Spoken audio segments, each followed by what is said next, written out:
warahmatullahi wabarakatuh.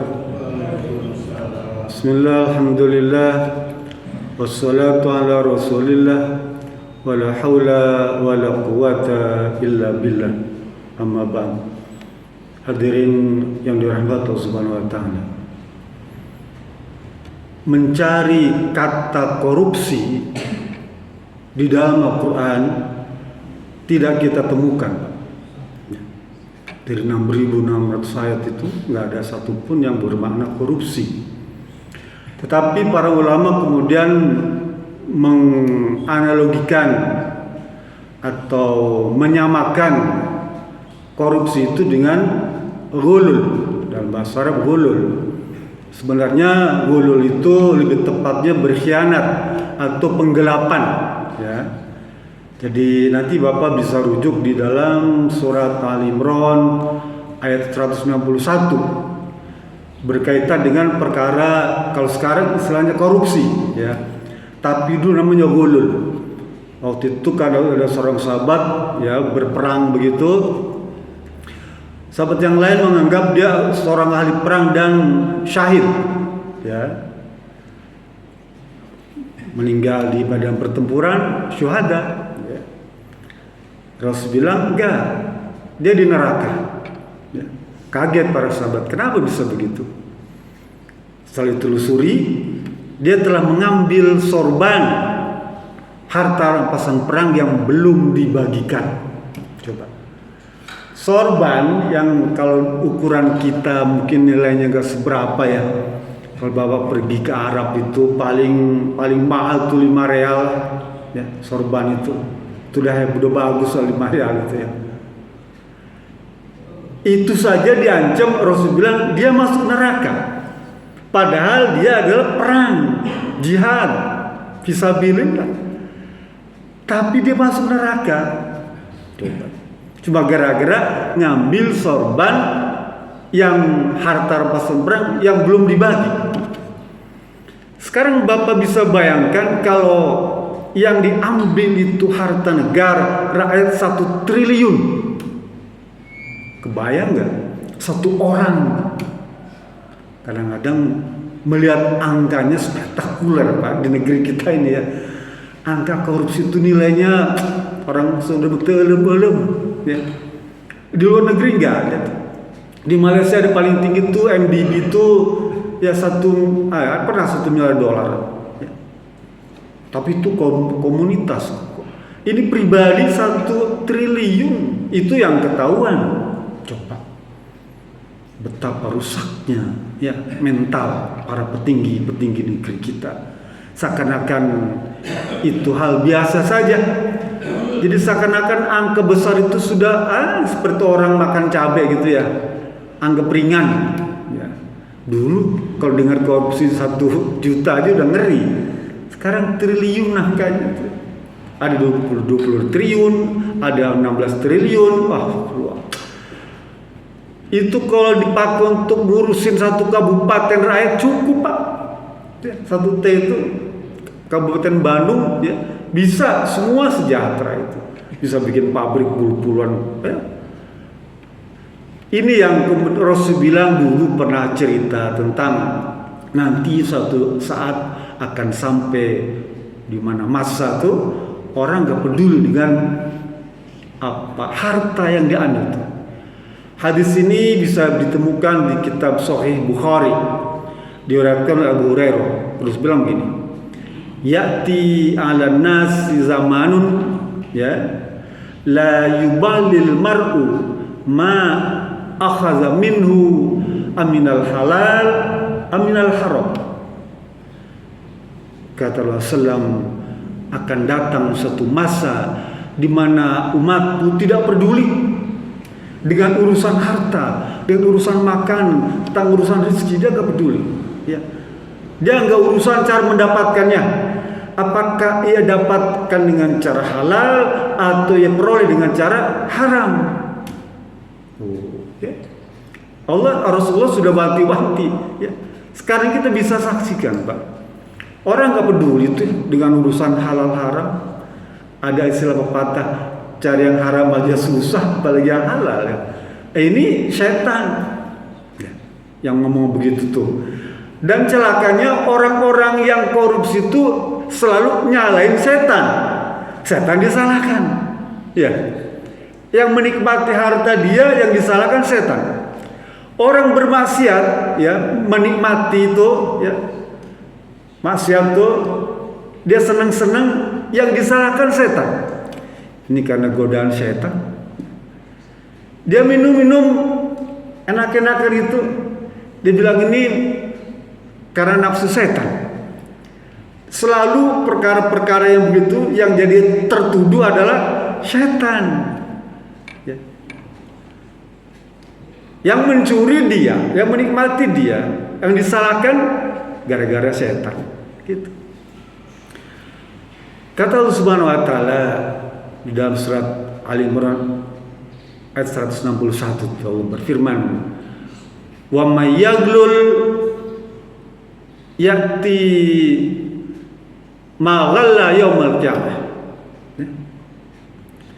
Wa may yaglul ya'ti bima ghalla yaumal qiyamah. Siapa saja yang berkhianat, menggelapkan atau korupsi, tuh kata Allah Subhanahu wa taala, nanti pada hari kiamat harta yang dikorupsi itu akan dia gendong, ya, seberat itu. Bapak tahu nggak? Yang dimaksudkan digendong itu dikonversikan dengan berat unta atau sapi. Coba hitung, kalau 1 triliun itu berapa ekor sapi bisa dapatkan? Kita aja kurban itu paling ya 15, paling banyak 18 juta ya, di kita tuh ya. Kali 20 juta ya, 400 juta, itu 20 ekor. Sekarang kalau 1 triliun berapa ribu ekor itu akan digendong oleh dia. Bayangkan di akhirat nanti dia bukan gendong apa, gendong hewan ya. Berat siksaannya itu Pak. Jadi jangan dikira ringan ya. Orang melakukan praktik korupsi itu berat siksaannya. Memang di dunia kalau nggak ketangkep, nggak ketahuan, dia nyaman-nyaman aja ya. Bahkan kelihatan berfoya-foya ya. Sultan jadi tajir, tapi Allah melihat, malaikat mencatat tidak ada satupun yang lolos dari hisab, perhitungan Allah Subhanahu wa taala. Hatta sebesar jarum pentul.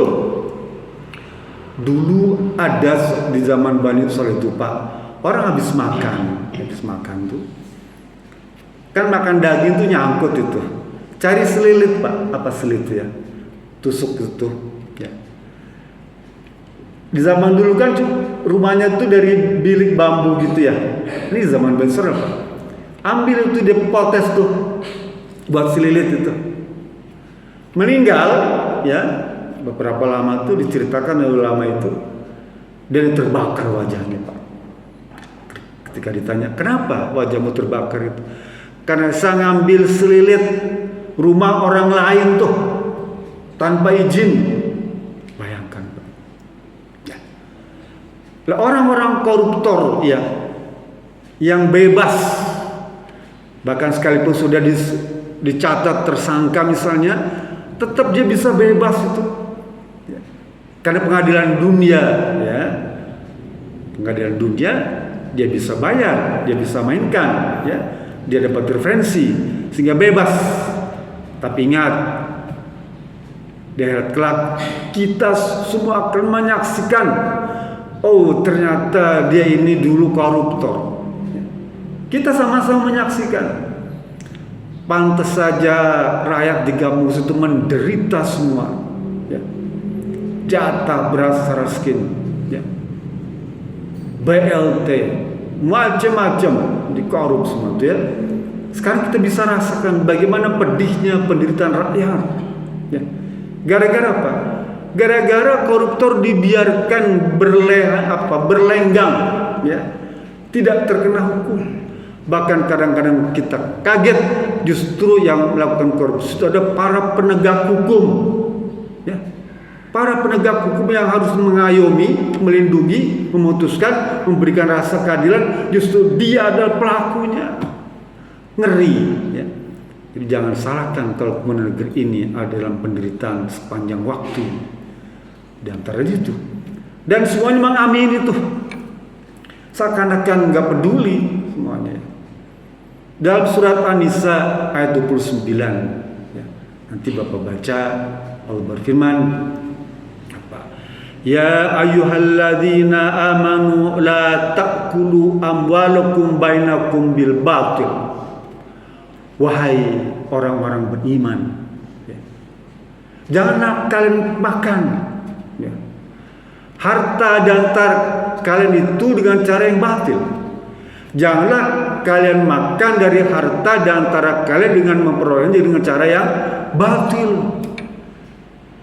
Jadi kalau kita misalnya mengambil harta rezeki dari kerabat kita, teman kita, saudara kita, rakyat kita, masyarakat kita dengan cara yang batil, tandanya dia tidak beriman atau setidaknya belum beriman. Kalau kita ingin disebut beriman, maka carilah harta yang halal. Al-halalu bayyinun, yang halal itu jelas, ya. Wal haram bayin, yang haram juga jelas. Ada di antara hal haram itu mutasyabihat. Itu saja Rasul suruh kita hindari.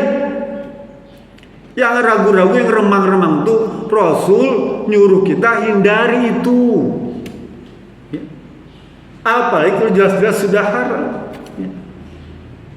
Kenapa? Karena implikasinya besar. Bukan hanya pada diri kita saja, pada istri, pada anak, pada keluarga, pada lingkungan, semua akan terkena dampak gara-gara memasukkan sesuap nasi ke dalam istri anak-anak kita. Kalau kita baca bukunya Mutahari itu payah. Orang yang mendapatkan harta yang haram, lalu dia menyuapi istri atau anaknya itu, dia bilang, bayangkan nasi yang kau suapkan kepada anakmu itu adalah arang yang panas yang terbakar tuh, disuapkan kepada istri kita, anak kita tuh, ya. Dulu waktu kita kecil tuh setrikan itu belum ada listrik, Pak. Setrikan yang cap jago itu yang dari besi itu, kuningan itu kan arangnya itu membara. Kata Mufari, itulah harta haram yang disuapkan kepada anakmu, ya. Dan kemudian pakaian yang kamu berikan kepada istrimu itu juga bara api yang dipakaikan pada istrimu itu. Seakan-akan kita memanggang istri kita kalau kita memberikan harta yang haram, sekalipun sedikit, apalagi banyak. Sedikit saja ancamannya adalah neraka. Terus bilang sesuap nasi atau daging yang tumbuh dari sesuap nasi itu dia lebih utama tinggal di neraka. Kadang-kadang kita suka merasa tersentuh juga kalau menyaksikan misalnya di rumah barang-barang dia. Aduh, kayaknya itu kursi dulu gara-gara gratifikasi, contoh misalnya, itu terbayang terus, Pak. Ya, ingat terus tuh. Rumah, kendaraan tuh, motor, mobil, sepeda, ya. Ada bagian-bagian itu semua. Itu terbayang-bayang, ya, teringat terus. Dan kadang-kadang kita juga selalu menyalahkan setan. Padahal kata Allah Subhanahu wa taala dalam surat Al-A'raf ayat 16 17, ini Bapak bisa buka. Allah berfirman, "Fabima aghwaytani la'udanna lahum siratal mustaqim, summa la'atiyanahum min baini aydihim wa min khalfihim wa an aymanihim wa an syama'ilihim la tajidu aktsarum syakirin." Allah berfirman, Allah cerita tentang ucapan setan. Setan yang suka kita salahkan tuh, ngomong. Kata setan, Allah yang ceritakan. Kan kita nggak bisa dengar, Pak, ucapan setan ya. Kan kita nggak tahu, nggak bisa lihat kan dengar ucapannya, ngelihat aja nggak bisa. Tapi Allah ngelihat. bahkan mendengar ucapannya. Kata syaitan, ya, fabima alwaitani, karena engkau telah mengutuk aku ya Allah Subhanahu wa taala, ya, maka akan aku sesatkan, ya, umat Islam itu, orang-orang yang beriman itu, akan aku hadapi mereka di depannya, di belakangnya, di sebelah kanannya, di sebelah kirinya. Artinya apa? Syaitan itu hanya menggoda, tidak nyuruh korupsi, tidak nyuruh maksud, enggak. Syaitan tidak menyuruh, ayo kamu korupsi, enggak. Cuma syaitan itu apa? Membisikkan, ya, bahwa perbuatan baik itu jelek. Nah, gitu. Jadi syaitan itu menggoda. Kalau kita mau berbuat baik, dicegah oleh syaitan, kamu jangan berbuat baik. Mau sholat, jangan, ya. Tapi syaitan gak pernah nyuruh maksiat, enggak. Syaitan gak pernah nyuruh korupsi, enggak. Syaitan gak pernah nyuruh mencuri. Syaitan gak pernah nyuruh minum-minuman. Syaitan gak pernah nyuruh berjudi, enggak. Tapi syaitan itu menggoda kita supaya jangan berbuat baik dan menganggap perbuatan buruk itu indah. Itu saja. Jadi nyuruh nggak pernah. Maka dia disalahkan, ya. Karena syaitan nggak pernah nyuruh. Sehingga nanti di akhirat itu bilang, ketika apa kita diceritakan Allah tuh di neraka tuh, ya, semua protes menyalahkan kepada syaitan. Loh, saya nggak pernah nyuruh kamu. Saya cuma memberitahukan, jangan kamu berbuat baik. Itu aja, ya.